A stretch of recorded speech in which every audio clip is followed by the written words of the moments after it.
हमारे ही दो हाथ होने पर भी दोनों की फिंगरप्रिंट अलग है, दो कभी समान नहीं हो सकते। दोनों समान न होने पर भी दोनों को आत्मा, दोनों को शक्ति स्फूर्ति देने वाला आत्मा एक ही है। पर जो हम परमात्मा कहते हैं, जब दोनों को साथ लाके हम नमस्कार करते हैं तो कहते हैं कि आप राम राम बोलेंगे, अर्थात आप में जो राम स्थित है उसको मेरा नमस्कार, सामने वाली व्यक्ति भी कहेगा आप में जो राम स्थित है उसको भी मेरा नमस्कार। एकत्व की भावना, समन्वय की भावना, समरसता की भावना हमारे अभिवादन में ही है। जैसी श्रद्धा, कोई श्री कृष्ण बोलेंगे, कोई ओम नमः शिवाय बोलेंगे, कोई हरिओम बोलेंगे, लेकिन भगवान का नाम बोलेंगे। ये भारतीय संस्कृति, वैदिक दर्शन ने, भारत माता ने कई संतानों को जन्म दिया है। गुरुजी गोलवाल जी का एक पत्र उनको लिखा था शंकराचार्य जी ने, मुझे याद आ रहा है। जब किसी प्रसंग में उनको दुख हुआ तब उन्होंने लिखा था कि भारत माता ऐसी महान माता है जिसने अनादिकाल से ऋषियों से ऐसे तेजस्वी संतानों को जन्म दिया है जो शोक से मुक्त होकर पूरे राष्ट्र की और समाज की सेवा करते हैं। हम और तुम अलग होने पर भी एक हैं, इसलिए ये प्रार्थना है हमारी, सर्वे भवन्तु सुखिनः।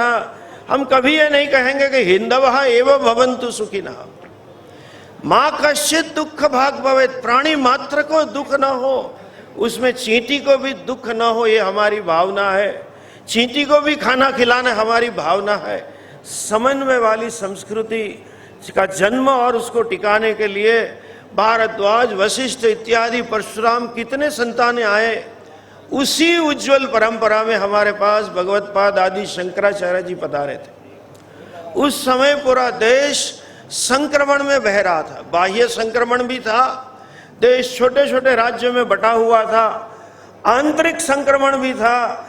धर्म के नाम पे अंदर अंदर बहुत झगड़े हो रहे थे, एक दूसरे अपने आप को श्रेष्ठत्व प्रस्तावित करने पे लगे थे। उसी समय शंकराचार्य जी ने विशेषतः दो काम किए।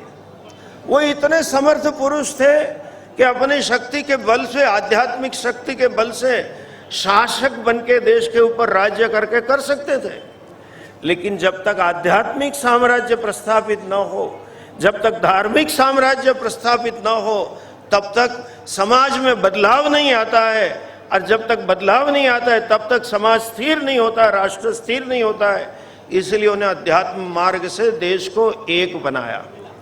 डिफरेंसेस होने पर भी सबको साथ में एक सह पूजा करने का कहा। नाम चाहे शंकर हो, लेकिन तिरुपति में धनाकर्षण यंत्र हो, चाहे मदुराई में जनाकर्षण यंत्र हो, या बद्रीनाथ में बद्री विशाल जी की मूर्ति हो, वो भी उन्होंने प्रस्थापित की। एक भी देवता या नदी ना हो जिसका तीर्थ न हो जहाँ उन्होंने प्रवास करके उसका जीर्णोद्धार न किया हो। न केवल स्तोत्र, उनकी स्तुति उन्होंने एक बालक भाव से, पुत्र भाव से न की हो, ऐसे एक स्थान नहीं छोड़ा। पूरे देश को आध्यात्मिकता से जुड़ा, सब में समरसता की। और हमारे जो पारंपरिक मूल्य है, हमारे जो सामाजिक मूल्य है, गुरुकुल में जब विद्यार्थी पढ़ के अपने गृहस्थ आश्रम में प्रवेश करने जाता है, तब गुरुजी उसको उपदेश के वैलिडिक्टरी फंक्शन के अंतिम उपदेश में कहते हैं, ये शब्द आपने सुने हैं, मातृदेवो भव, पितृदेवो भव, आचार्य देवो भव, अतिथि देवो भव, सत्यम वद, धर्मम चर इत्यादि। सबसे पहले कहा है कि तेरी दृष्टि में माँ देवता होनी चाहिए, स्त्री का माँ के रूप में देखना और माँ को सबसे ज्यादा आदर देना है। शंकराचार्य जी ने क्या मूल्य प्रस्तावित किया। संन्यास लेने के बाद भी आज भी कई परंपरा ऐसी हैं जो संन्यास लेने के बाद अपनी माँ को देखने नहीं जाते, लेकिन शंकराचार्य जी ने संन्यास होने पर भी, समाज में इतना स्वीकृत और मान सम्मान होने पर भी, जब माँ का देहांत हो गया तो क्षणवार के लिए संन्यास का त्याग करके खुद ब्रह्मचारी के वेश में धारण करके माँ को अग्निदाह दिया और माँ के लिए नदी का बीच रास्ता बदल दिया और दूसरी एक माँ के लिए लक्ष्मी का आवाहन करके उन्हें लक्ष्मी का वर्षा कर दी। माँ के प्रति क्या आदर होना चाहिए, समाज में दृष्टि कैसी होनी चाहिए, उस समय की व्यवस्था के रूप मर्यादा लगा देते थे। वर्णाश्रम की व्यवस्था, संन्यास की व्यवस्था में मर्यादा थी, लेकिन जब एक चांडाल से मिलना हुआ, जब पता चला क्या है, तो उसको भी गुरु का स्थान दे दिया। चांडालोस्तु गुरु रित्येषा मनीषा मम कह दिया। समाज में समरसता का संदेश दिया, माँ के प्रति क्या आदर होना चाहिए वो संदेश दिया, तीर्थ के प्रति हमारी दृष्टि क्या होनी चाहिए वो भी आदर उन्होंने हमें प्रस्तावित किया। मैं समझता हूँ उस समय का संक्रमण काल जो था, आज भी हम वही संक्रमण काल में गुजर रहे हैं।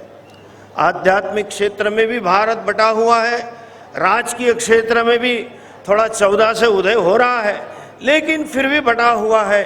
उस समय में भगवत्पाद शंकराचार्य जी का दर्शन को अगर हम पुनर्स्थापित करेंगे, तब जाके देश का सच्चा विकास होगा। विकास के दो पहलू है, बाह्य जगत में संसाधन का, जिसको इंफ्रास्ट्रक्चर ग्रोथ कहते होना चाहिए, साथ साथ में हर एक नागरिक के हृदय का विकास, उसके जीवन मूल्यों का विकास, उसकी धार्मिकता का विकास होना चाहिए। वो काम सिर्फ और सिर्फ वेदांत दर्शन से हो सकता है। और हमें बड़ी खुशी, पता नहीं इतनी खुशी कि हमारे पास शब्द नहीं है कि मुख्यमंत्री जी शिवराज सिंह ने भारत का आंतरिक विकास करने का बीज इस यात्रा से देश में रोप लिया गया। ये बीज नर्मदा यात्रा के टाइम पे लगाए उन्होंने, ऐसे रिकॉर्ड खड़े कर दिए। तो मैं समझता हूँ एक नई क्रांति, शासकीय क्रांति आ रही है, व्यवस्था की क्रांति आ रही है, आर्थिक उपार्जन की क्रांति आ रही है। जैसे इकोनॉमिक्स की भाषा में कहेंगे, स्टैंडर्ड ऑफ लिविंग बढ़ रहा है, लेकिन स्टैंडर्ड ऑफ लाइफ बढ़ाने का काम इसी यात्रा से ही होगा, जब तक आदमी का विकास नहीं होगा। हम लोग स्मार्ट सिटी बनाने चले हैं, अच्छी बातें बनाने ही चाहिए, लेकिन स्मार्ट सिटीजन बनाने का काम शिवराज सिंह के हाथ से ही होगा, ऐसा मैं मानता हूँ। ये यात्रा जन जागरण की यात्रा, सिटीजन्स को स्मार्ट बनाएंगे। भारत का गौरव न केवल आर्थिक है, भारत का गौरव उसके प्रत्येक नागरिक की चरित्र की शुद्धता का है। मेरे पास कितने जजमेंट है, Calcutta high court, Madras high court, Bombay high court के, जहां चीफ जस्टिस ने इस देश के नागरिक की चरित्र के बखान किए हो। यहाँ तक कि जो मैकेलो ने इस देश की शिक्षा पद्धति बदल डाली, पूरा विजन के साथ काम किया, उसने भी उस पत्र में लिखा है कि इस देश को कभी हम नहीं तोड़ सकते जब तक उसकी शिक्षा व्यवस्था नागरिक को तोड़ न दे। वही तोड़ी व्यवस्था को फिर जोड़ने का काम जो भगवत्पाद शंकराचार्य जी ने किया था, ऐसा ही काम आज शिवराज सिंह ने बेड़ा उठाया। न केवल बीज रोपा था, मैं तो अंकुर देख रहा हूँ, और तो मुझे तो बड़ा अच्छा वृक्ष और फल फूल दिख रहे। और थोड़ा आगे भी मैं कहूँ, जो काम हमें करना है, संत वर्ग का काम है समाज में धर्म, मूल्य, सामाजिकता की प्रस्थापन करना, वो काम आज राज्य के शासक कर रहे हैं। तो मैं समझ रहा हूँ कि अभी सभी संतों का, चाहे कोई भी संप्रदाय हो, हमारा ऋषियों का ऋण है, और ऋषियों के आशीर्वाद से ऐसा शासक मिले हैं जो हमें इस काम में शासक की शासन व्यवस्था उपलब्ध करा रहे हैं। हम सब संत उसके उन्हीं के साथ जुड़ जाएं, और पूरी आचार्य सभा की ओर से सभी शंकराचार्य जी, रामानुजाचार्य जी, वल्लभाचार्य जी, निम्बार्काचार्य जी, अखाड़े के आचार्य महामंडलेश्वर जी और आचार्य सभा के अध्यक्ष आचार्य महामंडलेश्वर अवधेशानंद जी की ओर से मैं मुख्यमंत्री जी को बहुत बहुत बधाई देते, शुभाशीष देता हूँ। दोनों को भगवान यशस्वी सुआयुष्य बनाए। जैसे उन्होंने कहा कि ओमकारेश्वर की नई आइडेंटिटी करने जा रहे हैं। दिल्ली में पहले लोग अलग अलग चीज़ देखने जाते थे, आज जाते हैं तो अक्षरधाम देखने जाते हैं।